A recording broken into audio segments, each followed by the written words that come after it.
साहब अम्बेडकर ने 25 दिसंबर 1927 को मनुस्मृति का दहन किया, क्योंकि ये ग्रंथ हर इंसान में दूसरे इंसान में नफरत पैदा करता है, जाति व्यवस्था और धर्म व्यवस्था का पुरस्कार करता है, स्त्रियों को अधिकार देने से इनकार करता है। इसलिए डॉक्टर बाबा साहब अम्बेडकर ने 25 दिसंबर 1927 को मनुस्मृति का दहन किया। जब डॉक्टर बाबा साहब अम्बेडकर ने इस देश का संविधान लिखा, तब उन्होंने किसी के साथ जात के नाम पे, धर्म के नाम पे, पंथ के नाम पे भेदभाव नहीं किया जाएगा, यहाँ की अस्पृश्यता नष्ट होनी चाहिए, इस तरह के प्रावधान भारतीय संविधान में किए। हर कोई इंसान समानता से जिएगा, स्त्री पुरुष भेदभाव नहीं किया जाएगा। ये जो सारी बातें हैं, ये जो सारी प्रावधान हैं, ये आरएसएस की प्रणीत भाजपा सरकार को सही नहीं लग रहे हैं। इसलिए वो बार बार ये बात करते हैं कि हम इस देश में संविधान को ख़त्म करेंगे और मनुस्मृति की स्थापना करेंगे। मनुस्मृति ये मानवता विरोधी ग्रंथ, चाहे या कोई किताब बोले तो मानवता विरोधी है। शालेय शिक्षण मंत्री दीपक केसरकर जी ने शालेय शिक्षण में मनुस्मृति लागू करने का आदेश किया।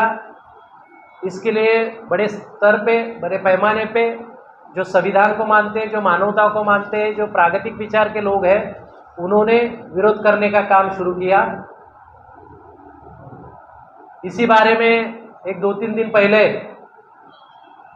जितेंद्र जी आवाड़, इन्होंने मनुस्मृति जलाने का जो आंदोलन किया, उसमें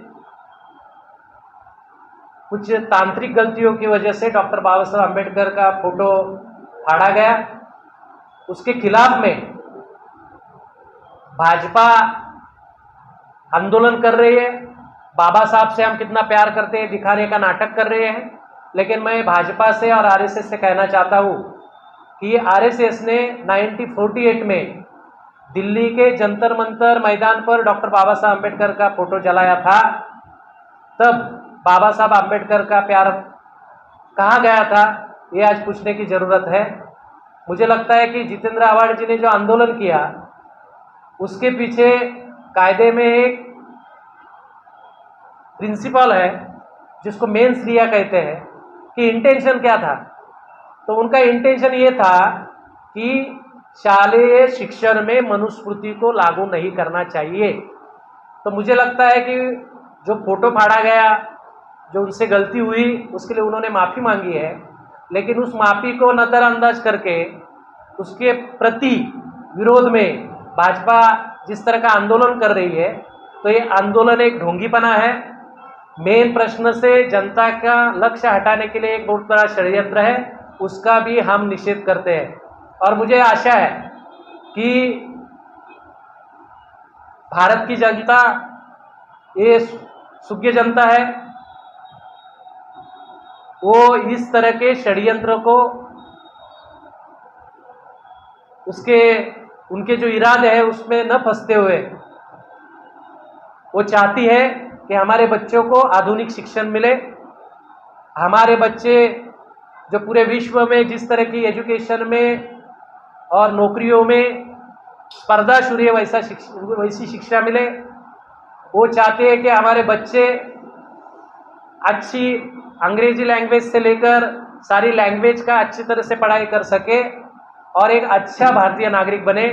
लेकिन आरएसएस आने वाली पीढ़ियों को 15 या 16वें शतक में ले जाना चाहती है, जिस शिक्षा का, जिस मनुस्मृति का हमारे जीवन में कोई भी उपयोग नहीं है। अगर उनको बाबा साहब के बारे में इतना प्यार है, तो 1948 में जब आरएसएस ने बाबा साहब का फोटो जलाया, तब उनकी भूमिका क्या थी? जब जंतर मंतर पे संविधान जलाया गया, तब उनकी भूमिका क्या थी?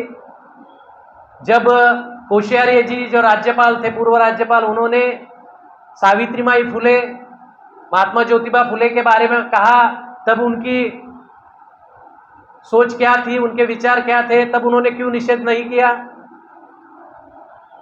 जब यहाँ के आरएसएस के जो चिट्टे पट्टे उन्होंने कहा कि सर्वश्रेष्ठ संत मनु है, जबकि महाराष्ट्र की परंपरा और देश की परंपरा ये कहती है कि महाराष्ट्र का सबसे बड़ा संत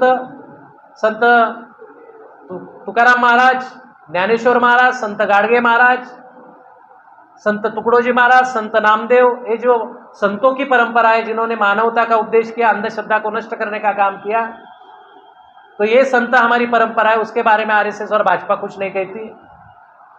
तो ये इनकी जो दोधली नीति है आरएसएस और भाजपा की, जो संविधान विरोधी है, जो संविधान के प्रिंसिपल जो मूल तत्व है उसका विरोध करती है, और इस तरह की शिक्षा में धार्मिक ग्रंथों को लागू करना ये संविधान का अवमान है। इसलिए जो सजग जनता है, जो संविधान को मानती है, जो मानवता पे प्यार करती है, जो जाति व्यवस्था से ऊपर उठकर विचार करती है, वो इस शिक्षा में मनुस्मृति को लागू करने नहीं देगी। आने वाले समय में हम जितेंद्र आव्हाड जी के साथ में खड़े रहेंगे, क्योंकि उनका इंटेंशन सही है।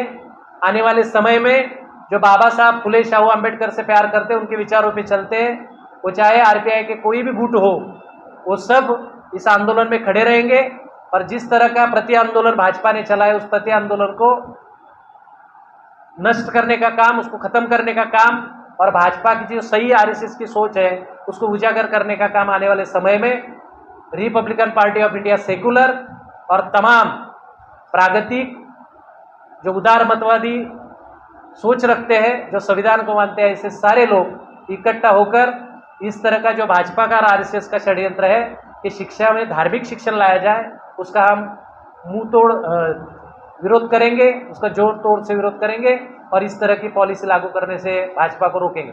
अगर जितेंद्र आव्हाड की जगह किसी और पार्टी के नेता ने इस तरह का काम किया तो आपकी भूमिका क्या होगी?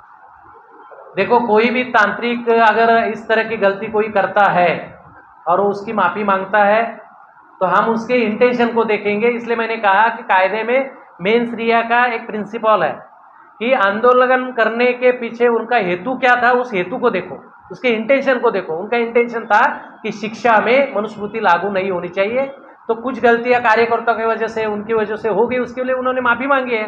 तो मुझे लगता है कि सबसे बड़ा अहम इशू है शिक्षा में मनुस्मृति को लागू न करना, ना कि बाबा साहब के बारे में उन्होंने क्या किया और पोस्टर में उनकी क्या तांत्रिक गलतियां हुई, उसको नज़रअंदाज करना चाहिए और मेन इशू पे फोकस करना चाहिए।